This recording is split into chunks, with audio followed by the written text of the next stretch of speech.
Good evening and welcome to Scotland at 7 here on Broadcasting Scotland. I'm Kenny McBride. And joining me tonight at the table is Rural Leader Day Tucker. Day, how are you this evening? I'm very well, thank you. Well, it's a pleasure to have you with us as always. And Thank our you. first story tonight. Prime Minister Boris Johnson granted Huawei a limited role in Britain's 5G mobile network today, resisting US pressure to exclude the Chinese company from next-generation communications over fears that Beijing could use them to spy. Britain had to weigh its special relationship with the United States against Chinese trade and investment ties, which it wants to develop after leaving the European Union. In the biggest test of his post-Brexit foreign policy to date, Boris Johnson ruled that high-risk vendors would be allowed into the non-sensitive parts of 5G networks. However, their involvement will be capped at 35%, they will be excluded from the sensitive core where data is processed, and they will be banned from all critical networks and locations such as nuclear sites and military bases, the government has said. The decision is likely to upset the Trump administration, which fears that China could use Huawei to gain access to Western communications. It warned London that giving Huawei a role would risk intelligence cooperation. The White House and the US State Department did not immediately respond for a request to comment. This is a UK-specific solution for UK-specific reasons, and the decision deals with the challenges we face right now, said Communications Secretary Nicky Morgan, following a meeting of the National Security Council chaired by Johnson. So, Day, this is something that has been rumbling on for a while. The US obviously made the decision that Huawei was to have no involvement in the rollout of 5G across the US. It's something that has caused some delays in the US, but generally it's felt over there that the national security implications were too severe to take this risk. But here we have Britain there saying that Huawei will have an option to move into this area. Yes. Now they've said, as we said there, there will be limits on it, but I think probably a lot of people will suspect that if there's a risk of somebody being an insecure person, a high-risk vendor as they were described there, then any access is too much. Absolutely, particularly these days where China has been spying on various companies for a long time, many years, so they're adept at it. But I think there's something bigger in the background here. Why have we not been developing our own 5G networks? Are we really so bereft of clever people in that kind of technology? Yeah, not even just in the UK, but across the EU. Yes. You would think this would be something that they might have thought about developing, perhaps even in concert with the US and with other friendly Western governments. Yes. Yes, is it not just the three? You've got the US and you've got the EU and you've got China, and they haven't mentioned Russia. No, well, I have no idea what the situation is in Russia, but certainly it does seem that there's work to be done in developing our own infrastructure, as you say, with all of these kinds of things, communication networks and whatnot. Yes, absolutely. And the increasing threat of terrorism, spying, all these kind of things.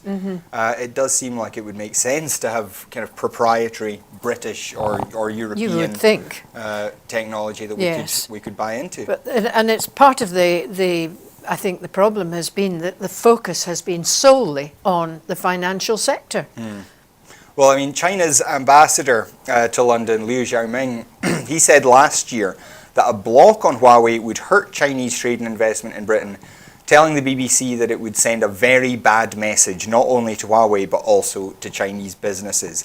Is this just a case of, well, we need all the friends we can get post-Brexit, and this is going to butter China up a wee bit?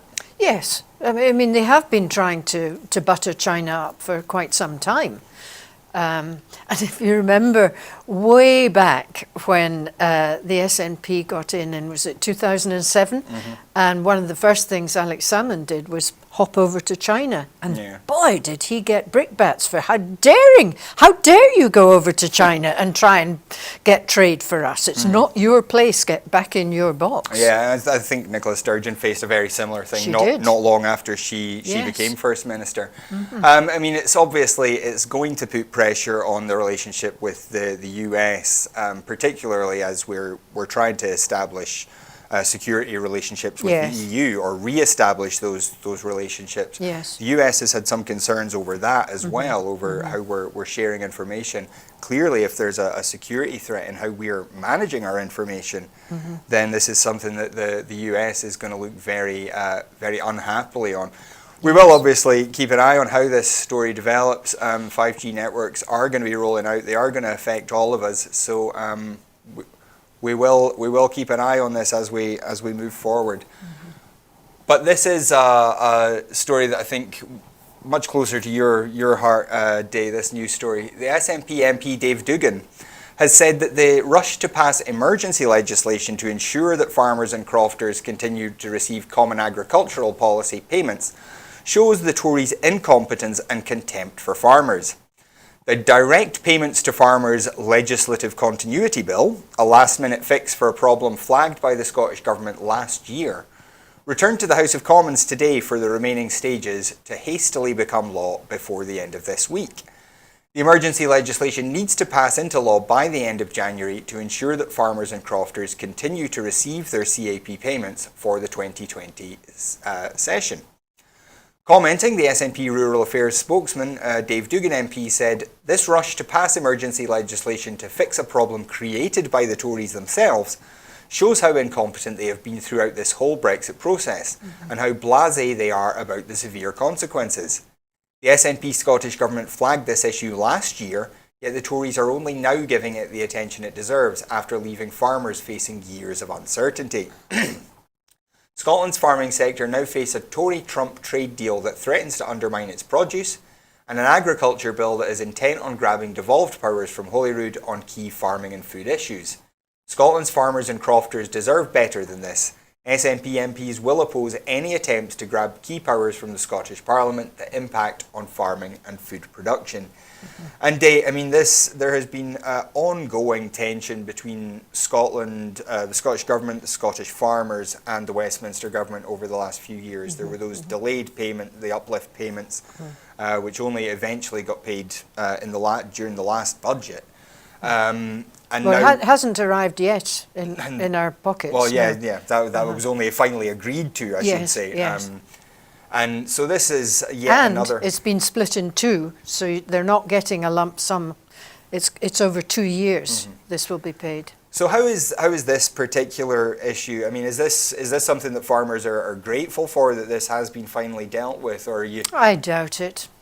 I don't think half of them won't even know about it. Half of them won't even know that Scotland had started its own continuity bill way before the Tories even thought about it. And you know, they've had banging in their ear the whole time how important or unimportant it is, and that it'll all be sorted in the end. And the SNP are the incompetent government, not the Westminster Government. Yeah, so, I mean, how important are CAP payments to farmers? I mean, how much of a difference does it make if there is a delay or a problem in getting that money coming in? It depends on what sector they're in. Some sectors are more resilient than others, and within each sector there will be farmers that are more resilient than others, because there are efficient farmers, clever farmers, good farmers, and there are inefficient farmers.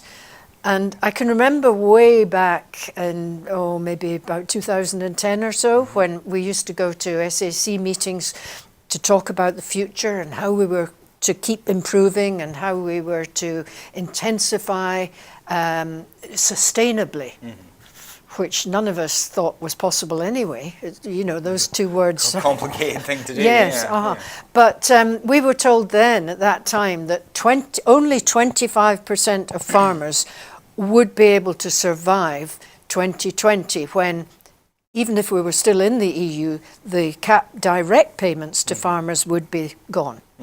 There would still be farm payments, but not directly to the farmers. Okay. So we're actually not in a very different place from what we were going to be had we still been kept in the EU. But the interesting thing was, the funny part really is, 80% of us thought that we were in the 25%. And we're not. So we just have to be as efficient as we can be and hope that resilience and determination and the weather will help. And so what would you be looking for in an ideal world from the Scottish government and from the UK government? What do you think farmers need more of or perhaps need less of from government? They need the continuity, which is presumably why it's called the Continuity Bill. Farmers need, at the very least, to plan 5 years ahead. Mm-hmm. That's what it takes. So they need to know that there is going to be that income coming in. Mm-hmm. Some of them have managed to survive without a single farm payment. Mm-hmm. I've managed to do it until I got it in 2016. But up till then, those of us who came into the early program, 2007 to 14, and then the 14 to 20, we were locked out of the farm payment scheme. So we had to survive on our own. Mm-hmm. So we will probably be, and most of them are young farmers, mm-hmm. They will probably be a lot more resilient than those farmers that have always waited for the brown envelope to come into their hand and relied on it. I mean, do you think that there's a sense in which, and this is kind of a right-wing framing, but in the sense that subsidy has made certain farmers a wee bit complacent then? Absolutely. And NFUS and any farming organisation will tell you that it's actually probably not been a great thing because of the way it's managed. Mm-hmm. And it has, innovation has been dumbed down because you've got that buffer in place. That buffer that pays everybody, whether they're good at it or not. Mm-hmm. Whether they're productive or not. So would you be looking for maybe subsidies to be tied more to that kind of innovation and kind of development of the farm? Yeah, and rural communities. And that is the way it's going. It's the way that the EU planned it should go. And I think the British government are doing the same. But yes, in New Zealand, when they just cut it off, you got lots of suicides. And the farmers that survived were the ones that are doing reasonably well now. Mm-hmm. But they cut off the payments to the farmers, but they still supported the farming industry. Okay. And that's where we have a problem, I think, with the British government. Okay. Supporting the industry as a whole. I'm not confident that they're prepared to do that. And what would you be hoping to see in that area then? Well, they're putting all the focus on the environment, mm-hmm.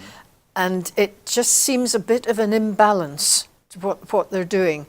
I don't know. I just worry that they're not competent down there. DEFRA they've had a mess with their farm payments. We've had a mess with ours up here as well. Mm-hmm. But it's been sorted, and farmers have been getting their payments much more regularly and in time mm-hmm. up in Scotland than they have down in England. And is there anything that the Scottish government you think could be doing more of at this point? I think I sound as though I'm constantly supporting them, but I've found that everything that they're doing is working. One thing that they have done is to pull themselves back from the National Farmers Union and the other organisations, because the previous minister worked so hard and tried so hard. He got brickbats from the rural communities and people like Andy Whiteman because he said he was in cahoots with the farmers and he just danced to the farmers' tune.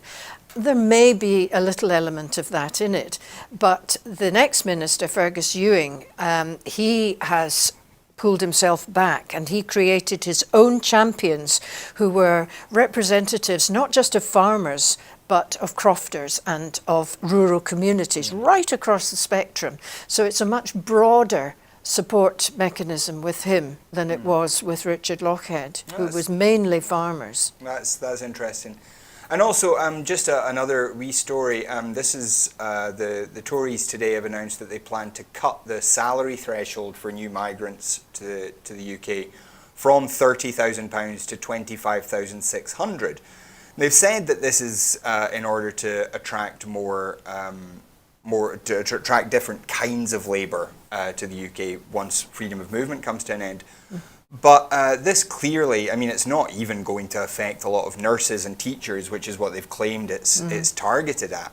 But this is going to affect farm workers quite significantly, isn't it? Yes. I mean, I know we won't go into what the average level of pay is for a farm worker, but how big a problem is that are we expecting to see once freedom of movement comes to an end in the rural sector? I don't think what he has done there has made any difference whatsoever, because the majority of your nurses are still under that 25,000 threshold. Yeah, I think the average is still 24 and a bit for a nurse. Yes. So clearly many nurses will be well below that. And it won't just be the nurses, it'll be all sorts of people.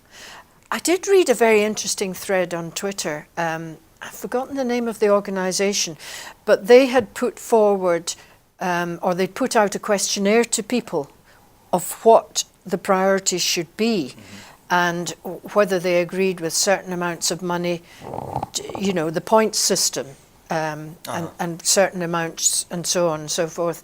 And that was very interesting, and it didn't tally at all with what the government have said. Yeah.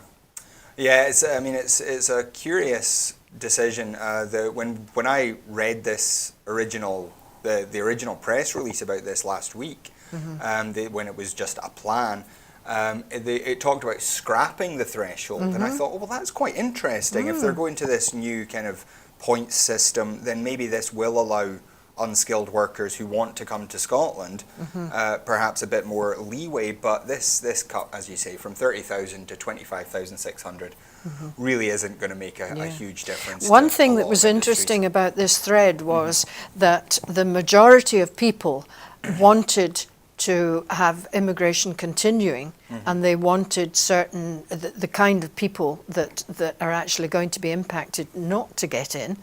They wanted them in, and it was completely the opposite of what Nigel Farage and his, you know, that long line of people, and how he drove it to be an immigration thing. Yeah. But this report came through that isn't what the British public want at all. They want immigration, and they understand how important immigration is. Yeah, I mean, that's certainly true in Scotland. I'll look out for that that thread.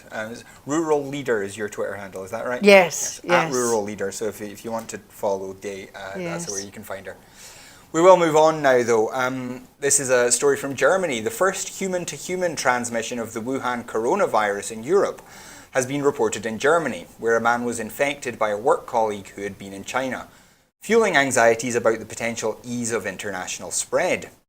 Experts said it was of particular concern that the Chinese woman who originally had the virus apparently had no symptoms when she transmitted it to her colleague. There have been warnings from inside China that people may be infectious before they start to feel ill. So far, there has been very limited spread from China. A handful of countries have reported cases, including France, which has 3, and the United States with 5. This is the first reported European case of transmission from one person to another. But it has also occurred in Japan, Vietnam and Taiwan, with new cases also being announced today in Sri Lanka and Cambodia, while South Korea and India are also taking action to prevent the virus spreading. The vast majority of more than 4,000 cases, however, and all 106 deaths have been in China and principally in Wuhan, the city where the coronavirus emerged and caused a mass outbreak of viral pneumonia. Many governments have brought in screening or other controls at airports for arrivals from China. Countries that have said they will repatriate their citizens in Wuhan, including France, Japan and the US, are making arrangements to isolate them once back on home soil.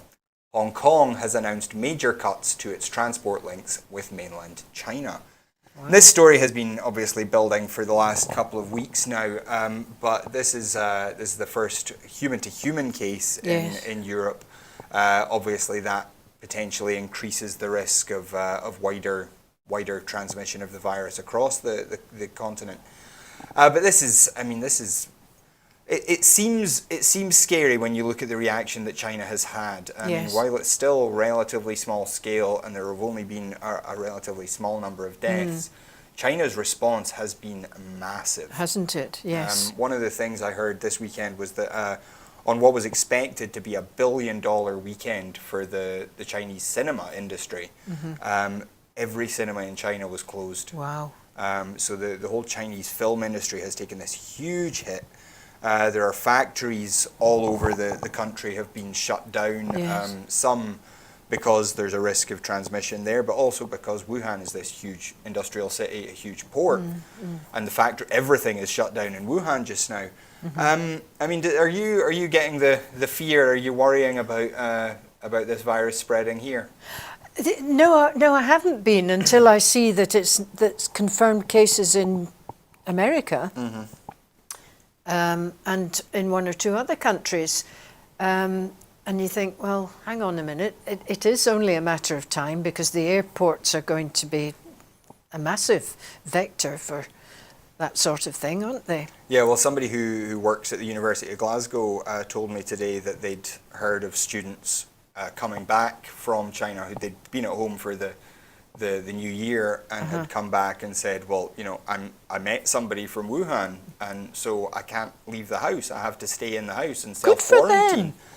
I mean, it obviously it poses a pressure on university admin, but with the very large numbers that we have now of Chinese students in the city, and I mean this is true of every university city now, it is a potential vector into the country. That's right. Something that we all have to keep an eye on. But how impressive is it that these youngsters have taken upon themselves to stay inside? Because I know they were told to, but even so, you still get people who just do their own thing regardless, don't you? Yeah, I mean, I'm not quite sure what to make of it. The Chinese response has been so massive and so kind of precautionary. Yeah. There's this part of me that wonders if there's something they're not telling us about what's happening. But at the same time, it does seem that they are containing it relatively well. I guess we just have to hope that these screening measures that are coming in at airports, you know, people flying from China are getting their temperature taken when they come in and stuff. So, mind you, that didn't work with that nurse, did it? The Ebola. Well, no. I mean, that's always going to be the problem, especially as they say, if it's possible to transmit the virus before symptoms show. I mean, that's always the fear of a pandemic sort of situation, is that you can't tell who's got it until it's too late. Yes, you know, the safest thing would be to put them into quarantine. Yeah, well, I mean, the city of Wuhan effectively is in quarantine. No, I'm talking about ones coming to our country. Yeah, I think we just don't have the capacity to even begin trying that. Well, it's certainly a story that we will obviously keep watching. It's one of those ones though that I'm just, you know, you keep wondering if this is the one that's gonna be the horror film. Oh right, you know? Yes. So we will cross our Mother fingers. Nature fights back. Yeah, well, exactly. Anyway, back in Britain, Britain's banks have 2 weeks to explain changes to their overdraft pricing that will leave about 8 million consumers worse off. The Financial Conduct Authority has said, warning that those causing harm will face regulatory action. The watchdog wrote to banks after lenders including HSBC, RBS, Nationwide and Santander announced plans to charge customers a flat interest rate of nearly 40% on overdrafts, more than double some of their previous charges, ahead of new rules to be introduced in April. Other lenders plan to price overdrafts based on risk, with Lloyds announcing plans that could result in rates as high as 49.9% for consumers with poor credit histories. The FCA rule changes were designed to fix a dysfunctional overdraft market, banning lenders from imposing fixed daily or monthly fees and from charging more for unauthorised overdrafts than for those that have been authorised. But the regulator admitted last week that about 3 out of 10 of the 18.2 million customers using overdrafts would be worse off after lenders increased prices for arranged overdrafts. The 2-week deadline is unusually short for an FCA request, putting pressure on banks to defend their actions. British lenders earned more than £2.4 billion from overdrafts in 2017, a study found last year, with charges falling disproportionately on the most vulnerable consumers. The watchdog said that banks and building societies needed to take positive steps to help customers who may be worse off or in financial difficulties as a result of high overdraft charges. And Day, this is one of these stories that we've seen across multiple banks, multiple products for years and years, is that being poor costs you a lot of money. Absolutely. And these, 40+% for an overdraft seems usurious. I mean, this is, you're almost getting into kind of, what do you call it, payday lender sort of realms there. Absolutely. And, why are our governments allowing this to happen? Do they not have a duty of care to their citizens? Well, I think the FCA clearly was trying to solve some of the problems that existed where people were being overcharged for overdrafts. It's not a very well functioning market because people just don't change their bank accounts that often. Yeah. And especially if you have an existing overdraft, you can't change your bank until you've paid it off. Yes, so if you're stuck in that position where you can't ever quite get it paid off, you're stuck there and paying what might be really oppressive charges. Yes. Have you got any thoughts on how this could be improved? Any thoughts on what sort of charges we could put in place for overdrafts? Well, I suppose okay if you don't, because clearly no, the FCA doesn't have But a one great of the idea things yet. that I find really interesting is that if you look at the payment protection money, apparently it is billions that is still unclaimed. Now, surely that money should be going back to society. If people aren't claiming it, then, yes, yeah, I mean, perhaps that money could be used as a fund to help out and to erase some of these ridiculous. Why can't they be capped at a certain amount? Yeah, I mean, it's clearly it's where the banks make their money. There have been these reductions, I think, in trying to stop banks overcharging for certain individual actions, but this means that they just have to try and soak up the profit from somewhere else. That seems to be what they're trying to achieve here. But they're supposed to be providing a public service, and yet presumably the shareholders are involved here. So there's this conflict between providing a public service fairly and giving shareholders a massive profit. Yeah, I mean, I think I would guess really the difficulty there is that banks don't consider it a public service, however much we might think that it should be, and that banks do have a public duty, certainly. I think after everything that we've been through with the banks over the last decade, going back all the way to the crash in 2009. But that's like there's a lot of things we could expect a lot more from the banks. Yes, it's like you're admitting that that's the way it is. We just have to put up with it. Cast our minds back, because I'm so much older than you. But I can remember when bank managers were your friend. Yeah, there's. I don't recall that personally. No, but seriously, they were. I mean, my husband couldn't have been a veterinary surgeon without having good relations with his bank manager, and the two of them would discuss what was within his limits to be able to afford. Yeah, and increasingly, I think banks are just, as you say, that level of management has been taken out. So the kind of personal support and personal understanding of people's circumstances just isn't there. Yeah. Certainly, we hope it will be resolved. We'll presumably report if and when any changes are made in the next couple of weeks. But also on the issue of financial difficulty, excuse me, the amount given in crisis grants to those most in need has increased by more than a third, latest figures show. The Scottish Welfare Fund paid out a total of £3.2 million in crisis grants between July and September 2019, 30% more than the same period the previous year. The most common reason families said they applied for emergency funding was because their benefits or other income had been spent, up 33% on the previous year. Estimates suggest the UK government's social security spending in Scotland is set to reduce by £3.7 billion per year by 2021. In addition, the benefit freeze and benefit cap are now in their fourth year. Social Security Secretary Shirley-Anne Somerville said, "This is the latest evidence that the UK government's swingeing benefit cuts are hitting the poorest in Scotland hardest. The large increase in people applying for emergency funding shows how much those on low incomes are struggling just to make ends meet. The Scottish Government will not stand by and let people who are already in need continue to face a reliance on food banks and the stress of debt and rent arrears. That's why we are continuing to spend over £100 million each year to mitigate the worst effects of the UK's welfare cuts, part of the £1.4 billion we spent last year to support low-income households. This is money we should be able to invest elsewhere to help pull people out of poverty, but instead we need to use it to protect the most vulnerable in our communities. And I mean, this goes back to what we were saying.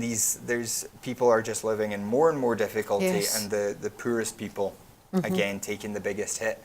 And again, the Scottish those- Government having to step in to try and clean up And some of those the who mess. are causing all this have the nerve to blame Scottish Government. Yeah. This, I know. this is what I just find it incredible that people are absorbing that. Yeah, I mean, the Scottish Government has worked hard. I mean, there's also a mention here in the press statement about the Scottish Child Payment, which is going to be introduced shortly, but, it doesn't affect everybody. It's only for families with children, single people, childless families will still be facing exactly the same struggles they are now. Yes. And I think we just have to be grateful that the Scottish Government is doing as much as it can. As it can. The UK government has talked about ending the benefit cap, ending the benefits freeze. These are things that have basically been effective cuts. We have seen inflation over the last few years, and that just eats into what people are able to afford. And food has been more expensive. Yeah. We're seeing inflation across Fuel more virtually expensive. Against all these Travel things. more expensive. And all of these things, again, almost ties back into that overdraft story, is that all of those issues, food, fuel, and financial products, Yes. those are all areas where poor people tend to pay more because they're poor. Yes. And that's something that that we really need to address. There's a whole lot of systemic issues. Yes. This is something I worked on in a previous job. Yeah. There's a whole string of things that need to be done to Yes. catch up on those things, and certainly And the food one is really important because they can't afford quality food. Therefore, they're not as healthy as they should be. And it's a downward spiral for them. all of those things, the lack of nutrition, the Yes. stress of being in debt, all of Yes. these things make it much, much harder to get out of poverty. Yes. It's one of the reasons that many of us here in the office support a universal basic income, but we can talk about that another day. Back in Glasgow, 2 independent experts have been appointed to oversee a team reviewing cases of infection at the Queen Elizabeth University Hospital. Speaking in Parliament, Health Secretary Jean Freeman said Professor Mike Stevens of the University of Bristol and Gaynor Evans, NHS Improvement England's clinical lead for the Gram-negative bloodstream infection programme, will be supported by Health Protection Scotland. The review will examine all recorded Gram-negative bloodstream infections in children receiving hemato-oncology treatment from the opening of the Royal Hospital for Children until now.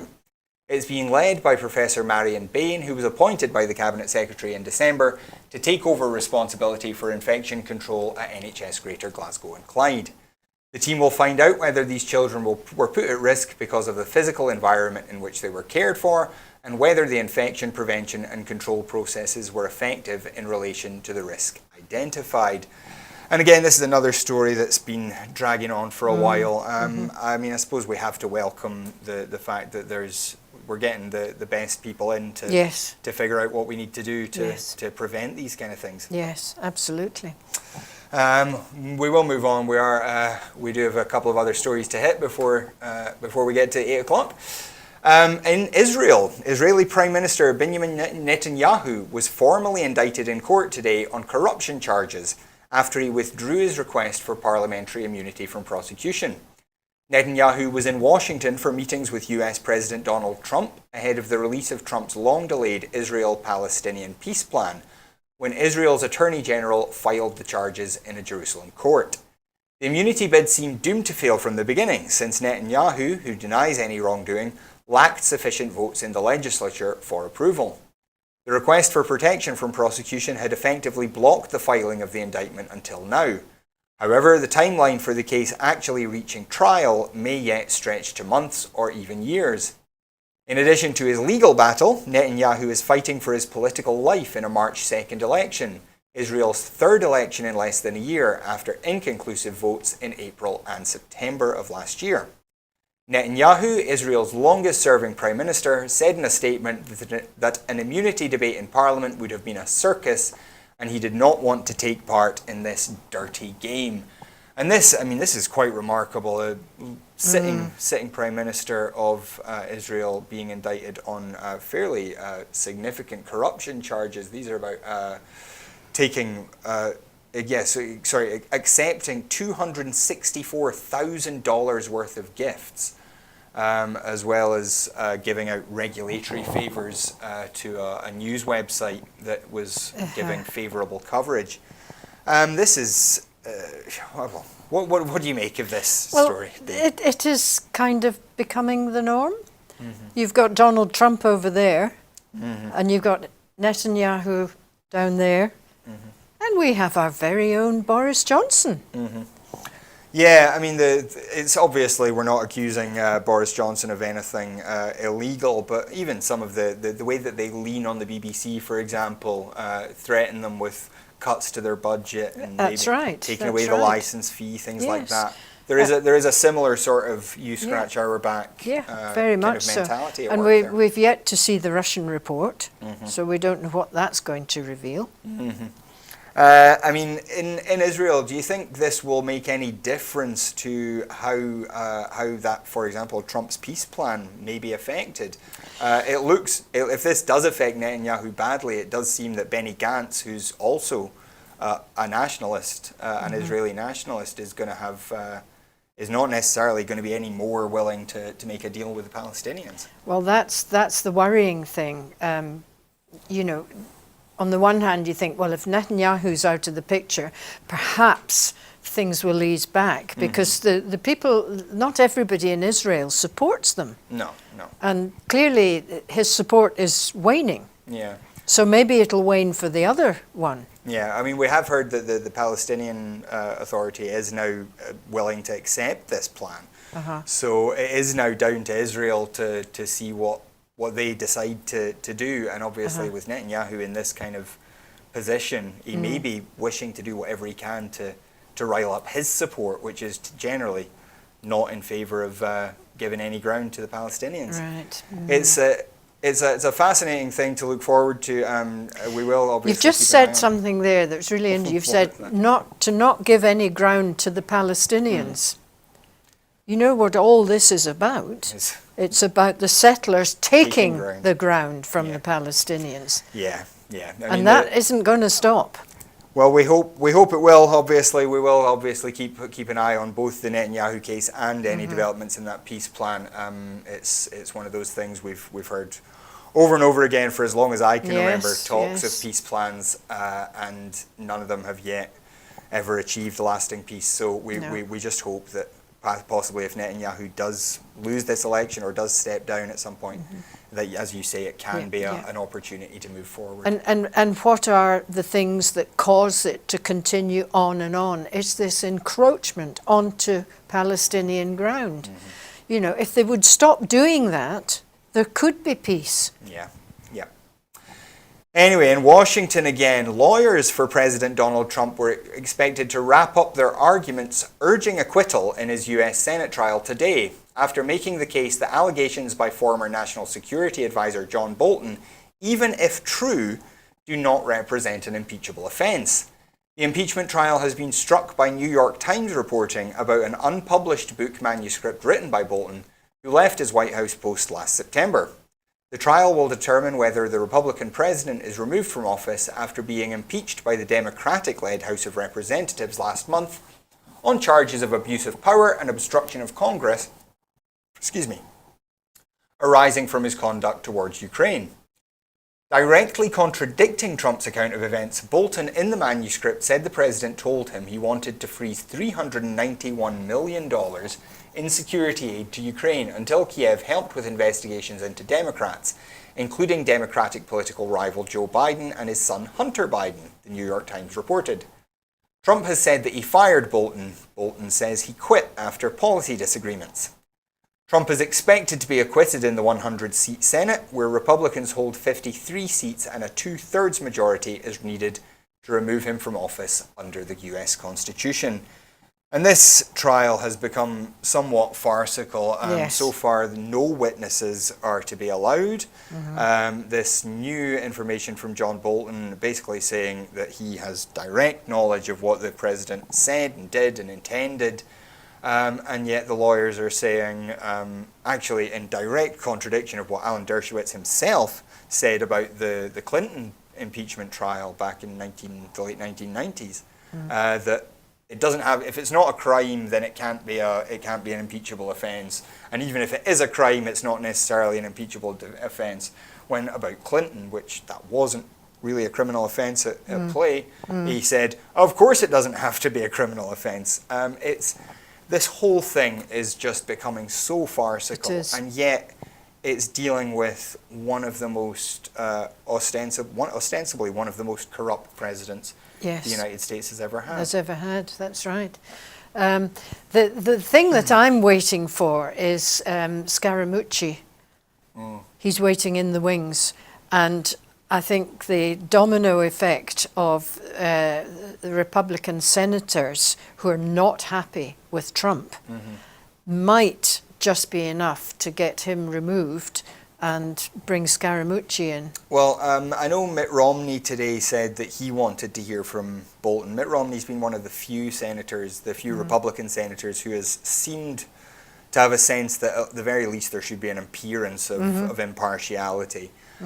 He has said that there are a few other senators who would be willing to vote to allow Bolton to testify. There only needs to be a simple majority to allow that. Right. Or potentially the Chief Justice who sits as the judge in the trial can allow or can call witnesses himself. At the moment, who knows what's going to happen with all of that. It's just such a strange situation where this important issue is effectively being decided on strictly partisan lines. Yes. We've got the other senators saying they're not intending, don't plan to be, don't want to be impartial jurors, which is, it's hard to know how to deal with that. I mean, do you have any idea what you would be doing if you were a Democratic strategist? No, because they're not innocent either. But I think they are doing the right thing in that they're just waiting for him to become less and less electable. Because all these scare stories will be having an impact on the voters, albeit it may not have an impact on the outcome of his impeachment. Yeah, it doesn't seem to have had any impact on his base, although independents now are increasingly starting to take over to the side of maybe he should be removed from office. Yes. So certainly the Democrats will be looking at that hopefully, but then but they need to see a leader in the wings that they could pin their badges onto. Indeed, and that's one of the problems is that right now none of the senators who are running for president are able to be campaigning when Iowa starts the voting next Monday. Right. And then Joe Biden is implicated in the case, even if he did nothing wrong, and I would argue that he did some things that weren't great. His name is going to be constantly associated with this. Yes. It makes it very, very difficult to know who can emerge from the process to be a credible challenger to him. It's something that I'm not at all sure how to predict it, and I have no idea where it's going to go. No.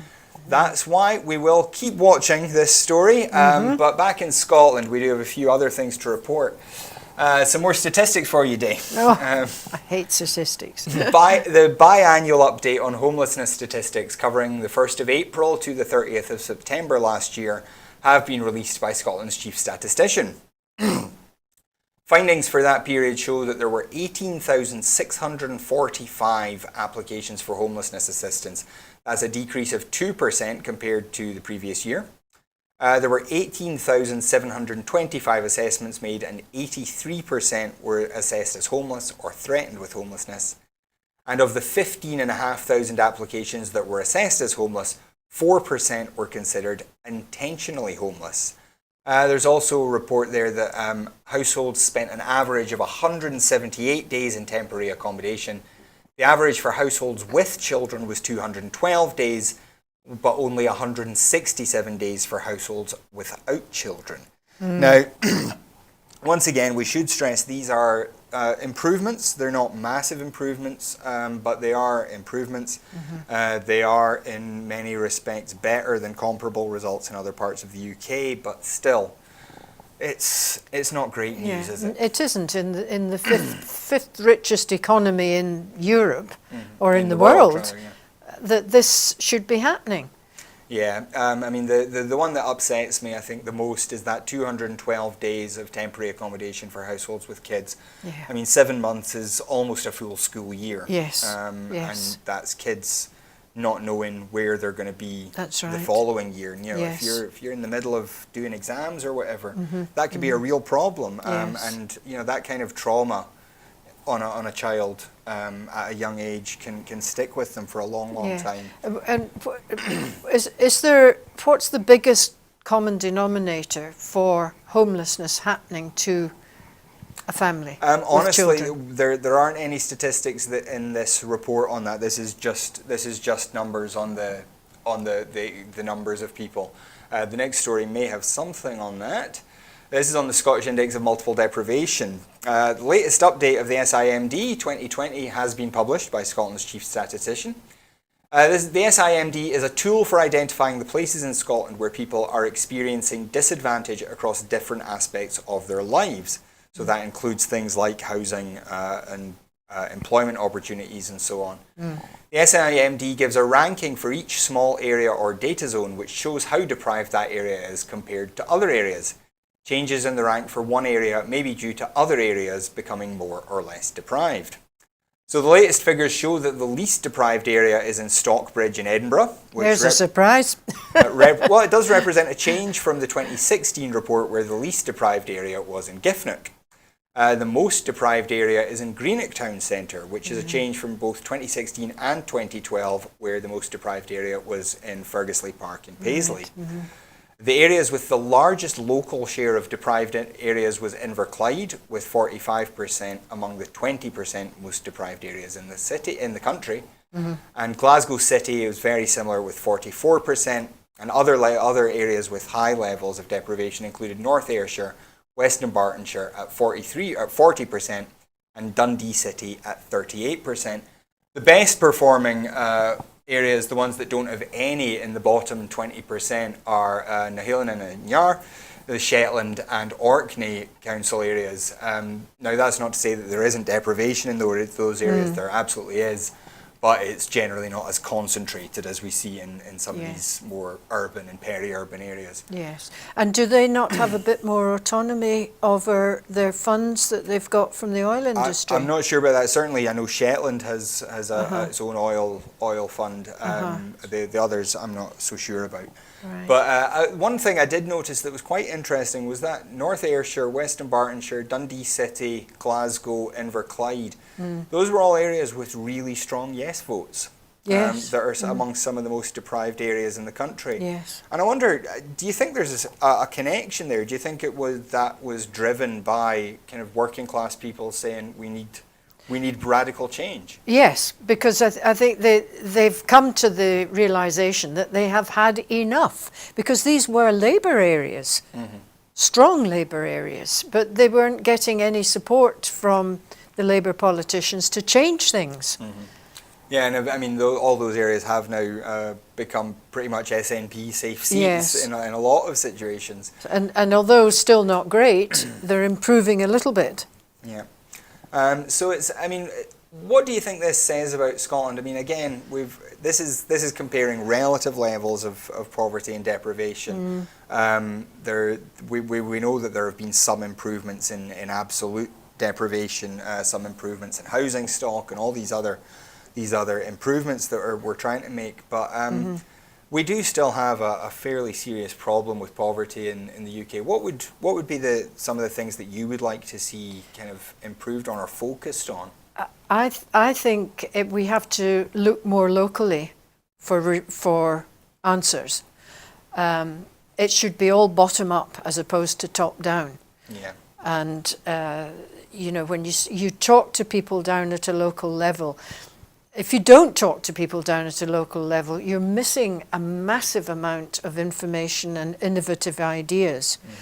So the community planning process is a kind of a framework for that, but I think it needs to go beyond that. And if you start local, think global and act local. Yeah. On that note, members of the Scottish Parliament, academics, industry and environmental organisations will explore options and priorities for updating Scotland's climate change plan. Climate Change Secretary Rosanna Cunningham will chair the new group, which will discuss actions to meet new emissions targets. The 2018 to 32 Climate Change Plan provides for a reduction in annual emissions of just over 10 megatons by 2032. But new targets mean that a reduction of 25 megatons will now be needed by the same date. The group will meet for the first time on Thursday, the 30th of January, and then monthly until the plan is laid before Parliament at the end of April. Announcing the group, Ms Cunningham said, "Last May I committed to updating our climate change plan within 6 months of our new climate change bill receiving royal assent. And in order to achieve the scale and pace of nationwide activity required, it is important that Parliament and our wider society is involved in the development of that addendum. The reduction in emissions we need to achieve will require action by everybody. The Scottish Government will do everything it can, and the UK Government, households, businesses and industry will all need to play their part too. Ending Scotland's contribution to climate change must be a truly national endeavour. We must ensure our transformation to net zero takes place in a just and fair way. No one should be left behind. That is why the Scottish Government undertook the big climate conversation last year and will shortly establish a Citizens' Assembly on climate change." So, Dave, what do you think of this? This is obviously a significant increase in the ambition of Scotland's climate change targets. Do you think this is a step in the right direction to get more bodies on board to discuss how to do it? Yes, I do. And I think if you remember, was it when Keith was in... Keith Brown, yeah. Keith Brown was in with an interview for us, and he said one of the reasons that we perhaps sometimes miss our targets is because we do put ourselves out there, and our targets are far greater than the targets that the UK puts out. And you know, if we're going to set ourselves these huge targets, we mustn't bash ourselves if we don't quite reach them, as long as there is progress. But to get back to the point about what can we do about it, you know, when I go home from here after being in the studio, and there's a house that I drive past, and it is absolutely floodlit. And you think, why? Why are you floodlighting your house? And that's just one little house that I'm going past. There's masses of them. All of us could do an awful lot more to save energy than we are doing. We've become profligate with energy. Yeah, I mean, there's always this tension, I find, where on the one hand there's a lot of information thrown at us, you know, make sure you're recycling properly, separating out your waste, make sure you've got a smart meter so you're not wasting energy in the house, all these kind of things. You know, turn your thermostat down a bit, all these personal things. And then at the same time, we get messages from non-profit organisations and NGOs and things saying, no, personal behaviour makes barely any difference. We need to focus on industry and, you know, all the big things that are driving it. But that too. But I mean, I kind of think both matter. Absolutely. If we all make different choices as consumers, that affects how industry behaves. Right. And lots of little actions create a big action. So if there's masses and masses of households being careful about not floodlighting their houses, that would equate to a lot of big commercial properties who leave their lights on in their offices all night. Yeah. There's a Chinese proverb that if everybody swept their own front step, the whole world would be clean. Yes. And there is an element to that. But yeah, I think bringing businesses in, I think, is very important. I think there are a lot of businesses that want to make changes, if only because they can see that there's a cost benefit to it. That's right. And a reputational benefit. Yes.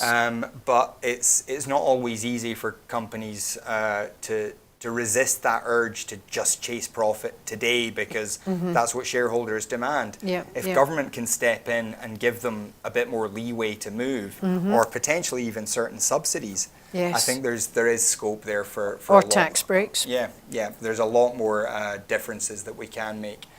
Obviously, for corporate tax breaks, we would need the cooperation of the UK government, but we live in hope. Anyway, our last story tonight is on colleges in Scotland. And colleges exceeded government targets for the number of full-time equivalent places by almost 2,000 students in the last academic year. Scottish Funding Council statistics show the government's target of 116,000 has... Excuse me, I've just lost my auto cue. But we have anyway. There has been a slight rise. I think it was about 2 or 3%. So an increase in college attendance is above targets. So even as you were saying, we shouldn't beat ourselves up too much when we miss ambitious targets. Here's a fairly ambitious target that's been beaten on college places. How do you feel about that one? I feel very pleased, and I think that vindicates what Scottish Government have been doing. Does that also link into youngsters getting better destinations? Yeah. I mean, if more kids are going to college, then that counts as a positive destination. A positive destination. So that is good. And I've always been someone who's wary of saying to everybody you should go to university. Absolutely, yeah. And I've always supported any youngsters in my classes to look towards doing apprenticeships or whatever practical skills, because we can't do without plumbers. No, absolutely. I mean, both my parents worked in further education, and it is such a vital thing. It fills in that middle skill. Yes. That middle skill where you do need some classroom teaching, but you don't necessarily need a degree for certain things. No. And as you say, for apprenticeship type courses, our colleges are vital, and that's a big chunk of jobs, which are really good livings. Yes. You never meet a poor plumber. Absolutely. And Absolutely. if we're going to have more positive destinations for our kids, then that is something that we do need to focus on. So excellent news for our colleges. That is our last story, though. So I'd like to thank Dave very much for joining us. I do apologise for that slight technical problem at the end. I think I pressed a wrong button somewhere. We will figure that out, and hopefully I won't make the same mistake again. We would like you to invite you to join us tomorrow. There will be coverage from Holyrood, where there's a debate on Scotland's right to choose. That will also include possibly an amendment on whether or not the EU flag will remain flying at Holyrood, which is something that I think all of us would welcome symbolically.